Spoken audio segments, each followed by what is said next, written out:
అంటే జగన్మోహన్ రెడ్డికి కానీ వాళ్ళ ఎమ్మెల్యేలకు కానీ వాళ్ళ నాయకులకు కానీ రాజ్యాంగం పూర్తిగా వాళ్ళకి అధికారాన్ని అందించేసిందనే ఆలోచనతో ఒక అహంకారంతో ఇప్పుడే చూసారు ఎంత అహంకారంగా ఉన్నారు జనాలందరూ కూడా. ఇక్కడ ఇప్పుడు కారులో వెళ్తున్నాడు చూసాను ప్రత్యేకంగా నేను.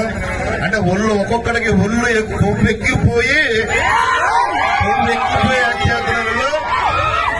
అంటే ఒక్క విషయం వీళ్ళ తాట తీర్థం 5 సంవత్సరాలు కూడా తాడు ఒక్కొక్కరు తాడు ఎలా తీయాలో తీర్థం ప్రతి ఒక్కరిది కూడా ఈ కొవ్వు కరిగింది ఒక్కొక్కరిది కూడా. మనం ఏంటంటే గత ప్రభుత్వం చేసిన తప్పులు ఎక్కడ చేయకూడదు.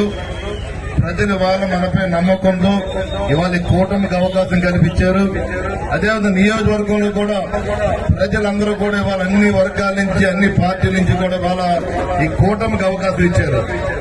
అలాంటి పరిస్థితులు మనం కక్ష సాధింపులకి విధ్వంస రాజకీయాలు మనం చేయొద్దని ఆలోచనలు మనం ఉన్నాం. కానీ మనల్ని రెచ్చగొడితే మటుకి మనం తగ్గేదే లేదని చెప్పి తమ్ముడు కూడా చెప్తున్నాడు. ఇక్కడ దేనికి తగ్గేదే లేదు.